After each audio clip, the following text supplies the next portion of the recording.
สวัสดีทุกท่านเราก็มาถึงร้านเฮียถาวรแล้วทุกท่านเลยก็มาซื้อเหล็กทุกท่าน1 เส้นนะแล้วก็เหล็กเส้นอีก1 เส้นนะรวมเป็น2นะมันขาดนิดหน่อยนะทุกท่านที่จะเอามาตั้งวงกบประตูนะเอาเท่าที่มันขาดก่อนนะส่วนในอนาคตมันพอหรือไม่พอทำโครงแอมฝาค่อยว่ากันเราเลยร้านเฮียถาวรนะโอ้เอาอันนี้เป่าลมเอาเลย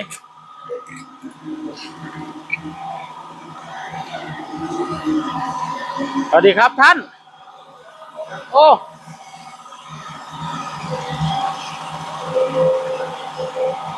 เราก็มาถึงแล้วพี่น้องอันชื่อเล็กแจ็คเซน2 เซนเนี่ยเล็กเซนเล็กกล่องเล็กกล่องอะละเล็กเซนก็เอาอยู่นี่อะไรบ้านี่ผู้ใดห้องยังเพลงบ่เพลงยังคืออยู่ปาโถเพลงกันเลยพุ่นน่ะเพลงอินเดียพุ่นเพลงอินเดียเอาเหล็กกล่อง3เอากล่อง3เอาตัวที่ถูกที่สุดตัวใดคือ300ท่านสีแดงตัวใดสีแดงครับนี่บ่กล่อง300ผมขายให้ท่าน300สีแดงเอา1 เส้นแล้วก็เหล็กเส้นตัวนี้น้ำเด้อดีมากผมก็สิมาอุดหนุนกับท่านนั่นแหละนี่เด้อตัวนึงไปอยู่กับอย่าง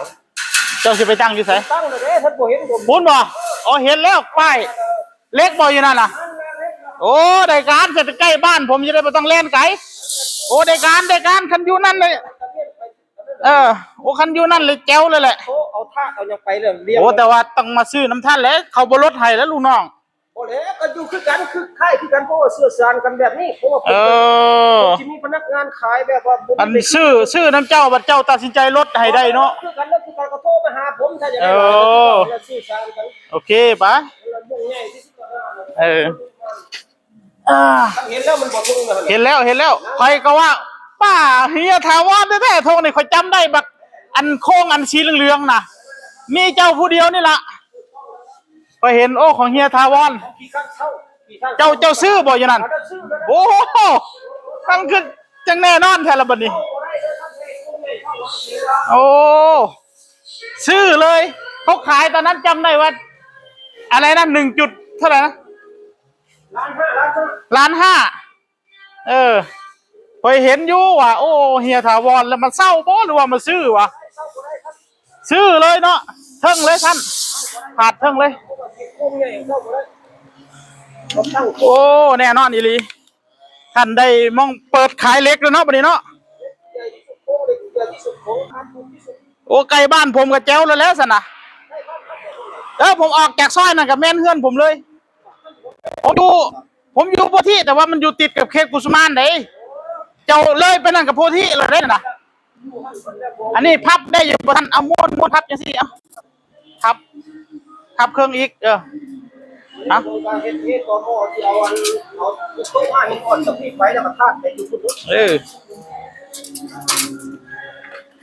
ทั้งซื้อทั้งเศร้าก็มีอยู่นะผมก็สิเศร้าเพราะตัวที่ยังไม่ซื้อ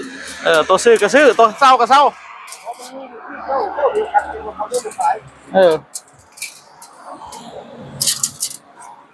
บาทนี้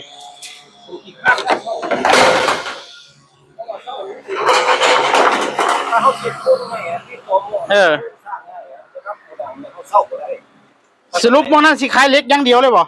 ส่วนมากสิเป็นวัสดุก่อสร้างนะครับเล็กกันพวกหมวดก่อสร้างเนาะหมวดเกษตรไปลงทุนเบิดเลยของข้างหลังครับเพราะว่าดีคือกันได้เพราะว่าหมวดแล้วก็หมวดอันนั้นอีกแล้วท่านเอ้ยหมวดหยังแล้วก็หมวดธาตุสารตุสารพระภูมิแล้วก็ธาตุเป็นรวมอยู่หั่นเบิดนี่ตรงนี้อันนี้มันจะเป็น4 อย่างตั้งสูงพวกล้ออยู่นี่เพราะว่าสิเอาเครื่องนั่นเด้อยู่นั่นเด้เศร้าแล้วบ่เอาไปแล้วบ่นึงแต่ผมบ่รับเพราะว่ามันคนมันบ่รู้เรื่องเจ้าของที่ เอาเห็นคือเขาเจ้าไม่เฮ็ดหยังอยู่นั่นอยู่เห็นแง่งอยู่ เดี๋ยวนี้เมื่อกี้เนี่ยกับผมนี่แหละไปให้เขาลื้อออกแต่แล้วมันสิไปมุ่งอยู่พุ่น อ๋อมันลึกออกอ๋อนึกว่าเอ้า บ่ สิก่อสร้างตื่มบ่หรือได ปีนึงพวกผมยังสิเบิดสัญญา โอ้ จ่ายไปเบิดละเกือบ70,000 โอ้ ผมเสียเงินทิ้งแล้วไม่รู้เรื่อง เอาละ มันแบบว่าเศร้าแล้วมันบ่ให้ไปวางท่าฉันเคยมีบ่ซั่น โอ้มัน มันไปวางท่าบ่ ยันความเชื่อเนาะ มันถือเนาะ เขาก็บ่เป็นหยังท่าใหม่มันเป็นบ้าต้องสัญญากันบ่ได้ว่าแบบเป็นท่าเลยไปออกเลยนะ อาจสิแบบเพิ่นอาจสิบ่มักจังซั่น เป็นบ้าเฉพาะตัวมัน เอา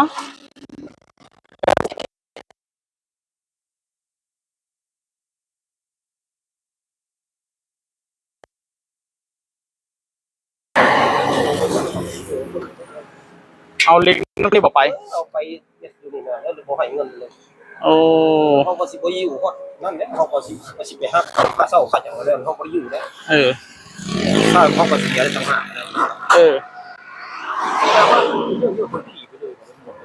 บ่ได้เป็นตะปูแล้วเนาะมันยังอยู่3เทป โอ้ มีหมดเนาะแม่นอยู่ เสียเวลาทำมาหากินเนาะ ไม่อีกไปตายแล้วก็เกิดบัญชีไปพอยังคือหนีก็ไปบ่ได้อีกพวกมันตายแล้วก็ยังบ่ได้แล้ว อืม ยังบ่ได้เชื่อเลยค่ะอยู่แล้วว่าเขาว่าคนเชื่อ เออ มันเรื่องจริงทั้งนั้นท่านคนเขาเกิดมาต้องมีกรรมมีเวรต้องโทษ นี่แหละกรรมเวร กรรมไม่ได้กรรมเจ้าสร้างดีก็ได้ดีเป็น แม่น อันนี้มันเป็นหนี้เขาแล้ว เด้อ ก็ต้องไปใช้หนี้อีกแล้ว ใช่นี่ซาดหน้าตัว โอ้ยต้องเป็นนายชาติเลยท่านเอ้ยขนาดเงินบาทนึงก็ยังเป็นหนี้กันยังบ่ได้เลย เออ นี่มันจักเป็นหมื่นเป็นแสนนี่แฮงติ๊ก แม่นอยู่ ไปบ่เชื่อก็ได้แต่แน่ท่านเอ้ย เวรกรรมมันตามชาตินี่ละ เขาเชื่อว่านรกสวรรค์มีจริง นี่แหละเนาะนรกสวรรค์ ต้องไปสงสัย ทำกรรมดีก็ได้ดีตัว ไปสงสัย ทำกรรมชั่วก็ได้ชั่วตัว ก็ไม่อยากให้เขาไปมาโกงเขาแบบโกงไปให้ผมไปบ่น่ะโกงเขาเทพดาว่าดีผมเพิ่น แม่นเพิ่นมีตาเพิ่นเบิ่งอยู่ดอก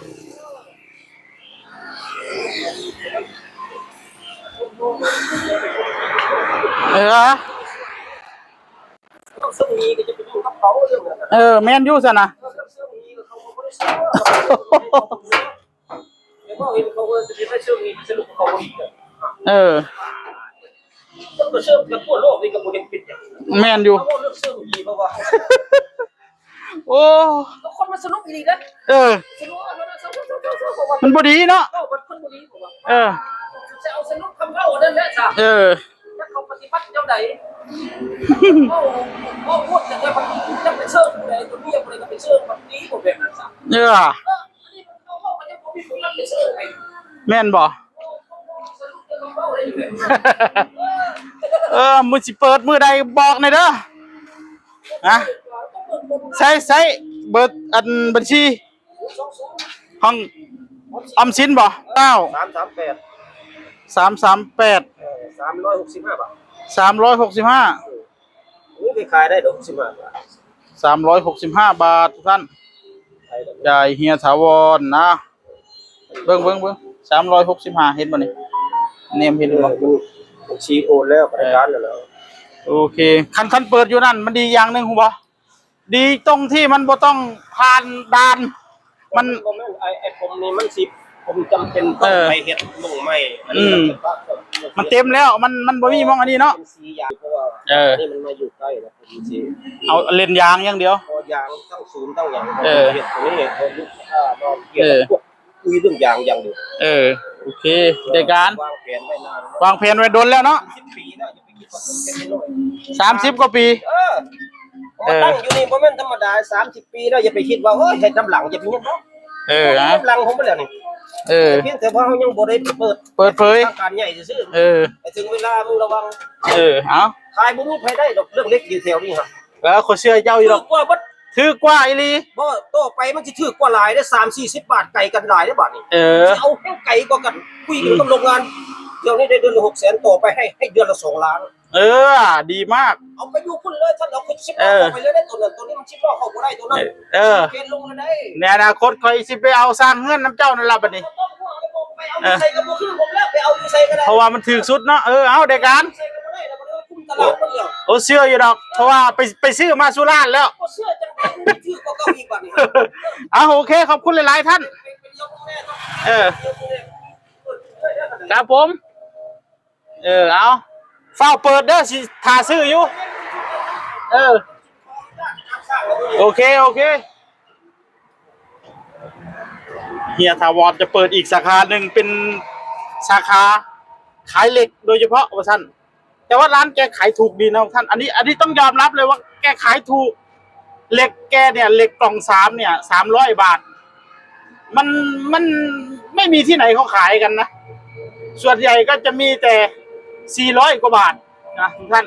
มันจะแพงกว่าร้านอื่นๆเป็น100เลยนะเหล็กเส้นเมื่อกี้เนี่ย65 บาทร้านอื่นนี่180คุณไหน100 กว่า120ประมาณนี้แหละร้านอื่นนะแกขาย65ก็ถือว่าถูกกว่าร้านอื่นเยอะก็ถือว่าแม่นความเล่าอยู่ดอกพี่น้องเล่าก็บ่ได้ว่าโม่เอาดอกมันถืออีหลีอยู่นะครับเราก็เดินทางกลับนะท่านเดี๋ยวตาไทยจะรอขาดเหล็กอีกเส้นเดียวซ้ำนั่นล่ะอันนี้เหล็กที่ผมซื้อเนี่ยความหนาอยู่ที่ 1.5 มิลนะท่าน1.5 มิลมันก็ถืออยู่นะมันไม่ได้แพงนะทุกท่าน 1.5 มิลก็ถือว่าถูก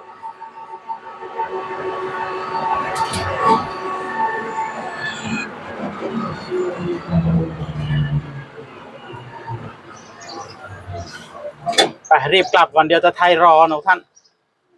เร็วๆนี้เฮียถาวรแกก็จะเปิดเดี๋ยวผมจะชี้ให้ดูว่าตรงไหนที่แกจะเปิดนะท่านแกจะเปิดร้านขายเหล็กนะผมว่าดีนะดีตรงที่ผมไม่ต้องวิ่งเข้าด่านอีกแล้วนะท่านเพราะมันอยู่ใกล้บ้านผมอยู่ใกล้บ้านที่สุดนะครับออกจากซอยก็มาเจอร้านเหล็กเลยก็ถือว่าโอ้โชคดีนะท่าน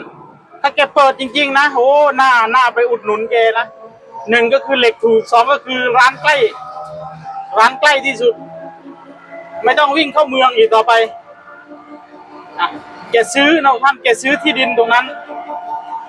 1.5 ล้านแกกำลังไปขอใบอนุญาตก่อสร้างโรงงานอยู่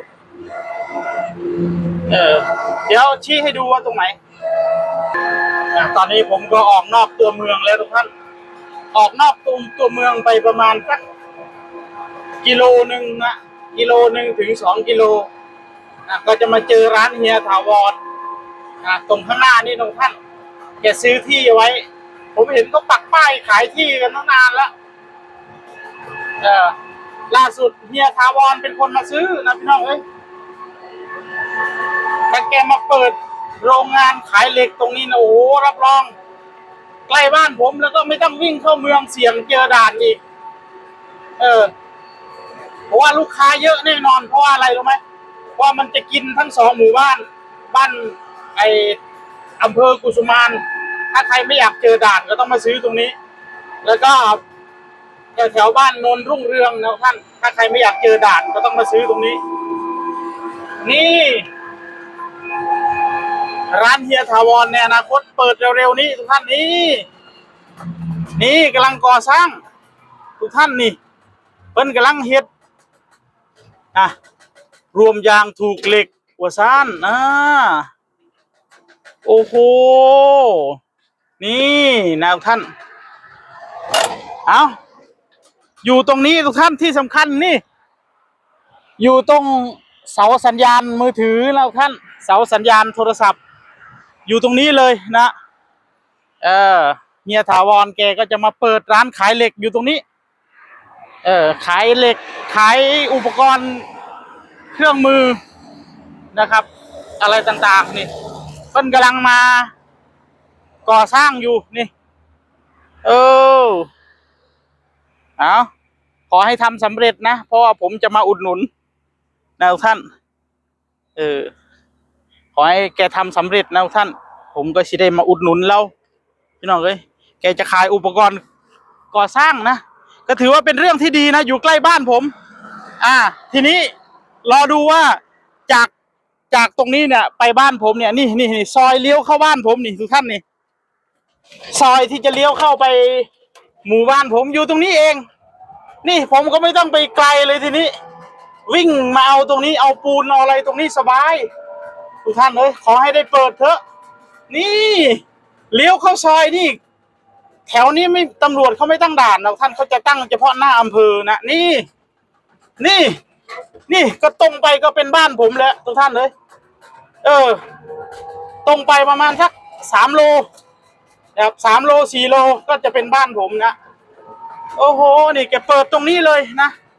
โอเคทุกท่านดีมากขอให้ได้เปิดไวๆผมจะได้มาอุดหนุนพี่น้องฝากไว้เท่านี้สวัสดีครับ